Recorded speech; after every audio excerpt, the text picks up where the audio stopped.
আজকে গরুর গোস্তটা রান্না করেছি আমি আলু দিয়ে গরুর গোস্ত কার কার পছন্দ। আমার তো ভীষণ পছন্দ, সাথে আমার পরিবারেরও। আর সাথে যদি এরকম একটা পিঠা থাকে তাহলে আর কি লাগে বলেন তো। এই পিঠাটা এত বেশি মজার হয়, এটা আসলে চা দিয়ে খেতেও কিন্তু অনেক মজার। আর এরকম গরুর মাংস কিংবা মুরগির মাংস দিয়ে খেতে তো মানে সোনাই সোহাগা। যাই হোক, চলেন দেখে নিই আমি আজকে কীভাবে গরুর গোস্তটা রান্না করেছি। আসলে সহজভাবে রেসিপিতে আমি মাংসটা রান্না করব। প্রথমে একটা পাত্রে সয়াবিন তেল দিয়ে দিয়েছি, তারপর হচ্ছে আমি এখানে দিয়ে দিব আজকে আমি সব বাটা মশলা দিয়ে রান্না করব। আসলে বাটা মশলা দিয়ে রান্না করলে আমার মনে হয় গ্রেভিটা একটু ঘন হয়, খেতেও ভালো লাগে। যাই হোক, প্রথমে আমি এখানে দিয়ে দিচ্ছি পেঁয়াজ বাটা। আমি হাড়সহ গরুর মাংসটা রান্না করব, যেহেতু আলু দিয়ে রান্না করছিলাম। পেঁয়াজ বাটা দিয়ে দিয়েছি প্রায় 2 টেবিল চামচের মতো। তারপরে আদা রসুন বাটা, সাথে কিছুটা টমেটো পেস্টও ছিল এখানে, একসাথে দিয়ে দিলাম। এগুলো যেহেতু ডিপ ফ্রিজে ছিল তাই একটু এমন দেখাচ্ছিল, সমস্যা নেই। এগুলো যখন কিছুক্ষণ গরমের মধ্যে ভাজা হবে এগুলো মেল্ট হয়ে গিয়েছে। তারপর হচ্ছে একটু কাঁচামরিচ বাটা দিয়েছি, আসলে ঝালটা অনেক বেশি হয়ে গিয়েছিল। আমি এখানে লাল মরিচও দিয়ে দিব, কাঁচামরিচটা খুব বেশি ঝাল ছিল। আসলে লবণ দিয়েছি, এটা তো স্বাদ মতো। এরপরে দিয়ে দিব আমি হচ্ছে এখানে মরিচের গুঁড়া। আমি পরে আরও 1 চামচ দিয়েছি, আসলে অনেক বেশি ঝাল হয়েছে, তবে ঝাল হলে আসলে খেতে ভালো লাগে। হলুদের গুঁড়া দিয়েছি 1 চা চামচ।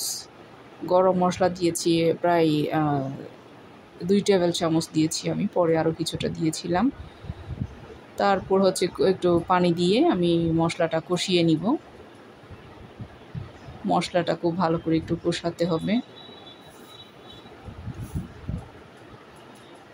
মাংসের চেয়ে আসলে আলুটাই সবথেকে বেশি মজার হয়। তবে আজকাল আলু কিন্তু অনেক রকমের বের হয়েছে, সব আলু যে মজা হয় এমনও না। যাই হোক, খুব ভালো করে কষাবো, মশলাটা খুব ভালো করে কষাতে হবে। বেশ কিছু সময় কষিয়েছি, দেখেন তেল উপরে উঠে এসেছে। এখন আমি দিয়ে দিয়েছি এখানে টক দই 1/4 কাপের মতো, ফেটিয়ে দিয়েছি খুব ভালো করে টক দইটা। এরপরে দিয়ে দিচ্ছি নারিকেল বাটা 1/4 কাপ হবে এখানে।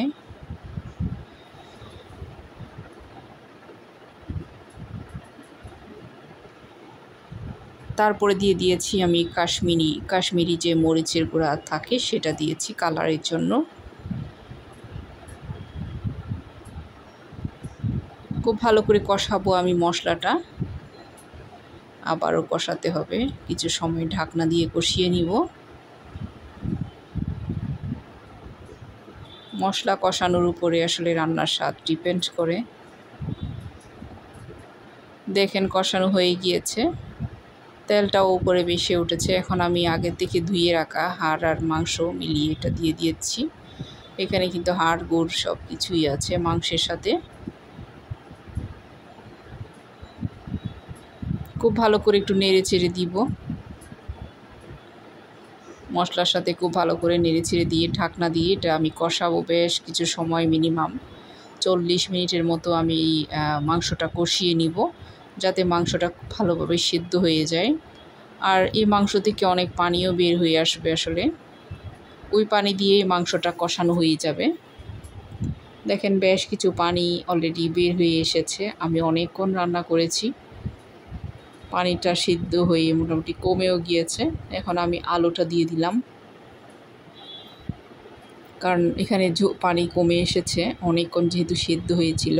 আমি লো মিডিয়াম হিটে বসিয়ে রান্নাটা করেছি, যার কারণে এখন দিয়ে দিয়েছি আলু দেওয়ার পর আমি এখানে কিন্তু ঝোলের পানি দিব।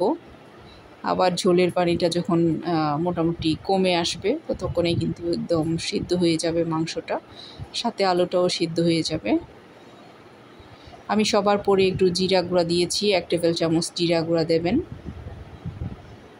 জিরা গুঁড়াটা অবশ্যই দেবেন। গরম মশলা তো দিয়েছি, ওখানে সব কিছু আমার মিক্স করা থাকে, জয়ফল, জয়ত্রী, তেজপাতা, মানে সব রকমের সব কিছু ওখানে আসলে আমার গরম মশলার সাথে দেওয়া থাকে।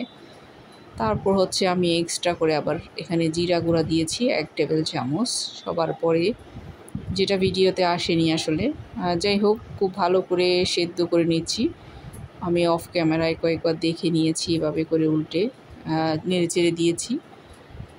ঝোলটা একটু রাখবো, যেহেতু আমরা পিঠা দিয়ে খাবো ঝোল, যার কারণে ঝোল রেখেছি। মোটামুটি হয়ে এসেছে আমার মাংসটা, অনেক বেশি মজার হয়েছে। এটা আমরা পরিবেশন করেছি আজকে হচ্ছে যে এই রুটিটা দিয়ে। এই পিঠাটাই কী পরিমাণের মজার হয়, আর এই মাংসের ঝোল দিয়ে যে এত মজা লেগেছিল খেতে। মাংসটাও অনেক বেশি মজার হয়েছিল। আর রেসিপি ভালো লাগলে লাইক কমেন্ট করে আমার পাশে থাকবেন। ইউটিউব থেকে দেখলে আমার চ্যানেলটাকে সাবস্ক্রাইব করে দিবেন, আর ফেসবুক থেকে যারা দেখবেন আমার পেজটাকে ফলো দিয়ে আমার পাশে থাকবেন। আজ এতটুকু। আসসালামু আলাইকুম সবাইকে, আল্লাহ হাফেজ।